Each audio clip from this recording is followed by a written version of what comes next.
안녕하세요. 진실만을 전하는 특종 뉴스입니다. 좋아요, 구독 눌러주세요. 일본 거주하는 한국인 여성이 일본 긴자에 있는 최고급 초밥집에서 차별을 당했다는 사연을 공개했습니다.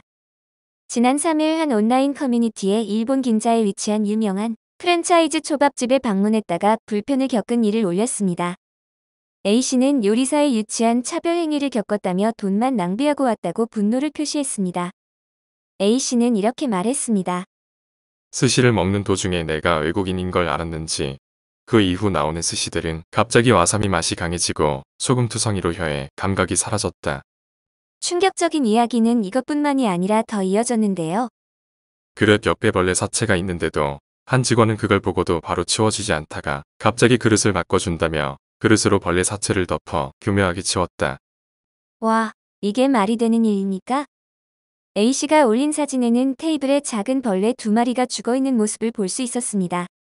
처음에는 내가 왼손잡이인 걸 알고서 치킨 모노를 왼쪽에 놔주다 벌레가 나온 뒤엔 내가 더 불편하게 오른쪽 구석에 놨다. 그러면서 증거로 미리 사진을 찍어놔서 다행이라며 이런 증거 없이 글로만 썼다면 믿지 않았을 것. 이라는 말을 덧붙였습니다.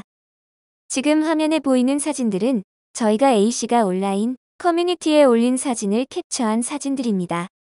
고급 식당에서 벌레라니요. 고급 식당에서 차별이라니요. 일본의 고급 식당에는 벌레가 있는 것이 당연한 겁니까? 아니 뭐 벌레가 어쩌다 아주 어쩌다 정말 어쩌다 벌레가 식당에 들어왔을 수 있으니까요. 그 문제는 그렇게 이해하고 싶지 않지만 이해한다고 우선 넘어간다고 한다면 일반적인 식당도 벌레가 보인다면 손님에게 진심으로 죄송해하며 사과를 한다던가 그래야 하는 거 아닌가요? 모르는 척 넘어가는 게 사과하지 않고 스리슬쩍 넘어가는 게 일본 특징인가요? 이렇게 자격지심을 표현하는 나라입니까? 일본. 위생적인 문제도 가히 충격적인 상황에서 A씨가 인터넷에 글을 올리게 이유는 따로 있었습니다. 바로 요리사에게 직접적인 무시를 당했다고 전했습니다. 세상에나. 같이 온 일행에게 갑자기 소금이 좋냐 간장이 좋냐며 오마카세에 어울리지 않는 질문을 했다. 이 말은 너희가 스시를 먹을 급이나 되는 줄 아느냐며 돌려까는 것 같았다. 라며 자신의 불쾌한 경험을 공유하기 시작했습니다. 다른 테이블의 스시는 그릇 가운데 정갈하게 두면서 우리 테이블의 스시는 그릇 맨 끝자락에 성의 없이 올려두고 비웃었다. 그때부터 열받기 시작해서 지금 뭐 하시는 거냐고 물어보니 무슨 문제라도라며 되물었다. 정말 어이없었을 것 같은데요. A씨는 내 일본인 일행도 화가 났는지 인터넷에 당장 올리자고 했다. 신뢰가 될 만한 행동은 전혀 하지 않았다고 생각한다. 식사하면서 떠들지도 않았고 조용히 일행이랑 식사만 했다. 진심으로 최악이고 2번 다시 가고 싶지 않다.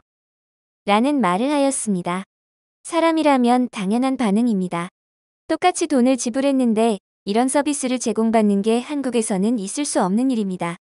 일본의 수준이 보이는 사건이네요. 혹시 기억하십니까? 한참 대한민국 국민들이 일본 여행을 많이 가던 2016년 오사카의 한 유명 프랜차이즈 초밥집에서 초밥에 와사비를 듬뿍 넣은 뒤 한국인에게 제공해 논란이 되었던 사건. 그때도 가해 요리사의 구차한 변명은 어이가 없었는데요. 한국인わさびルルジョパハヨペルハドゥンマウヌウロトムプクノモジュンゴフイダチョバクウルモグンサラムトゥルンジョパヘッムンデウェモクジアンンサラムトゥルイドナンリインジモルゲッタ며 반성하지 않은 태도였는데요. 대체 일본인은 왜 그렇게 한국인을 괴롭히려고 하는 것일까요? 지금 한국이 잘 나가고 있으니 배가 아픈 걸까요? 하지만 배가 아픈 건 아픈 거고 자신 제대로 해내야 하는 일을 훼손해가면서까지 타인에게 피해를 주는 것은 해도 되는 일이라고 생각하는 걸까요? 그런 생각과 행동이라면, 그런 조그마한 배포라면 일본은 영원히 그 수준에 머물러 있을 것입니다. 오늘 특종 뉴스가 전해드리는 오늘의 이슈 뉴스는 여기까지입니다. 시청해주셔서 감사합니다.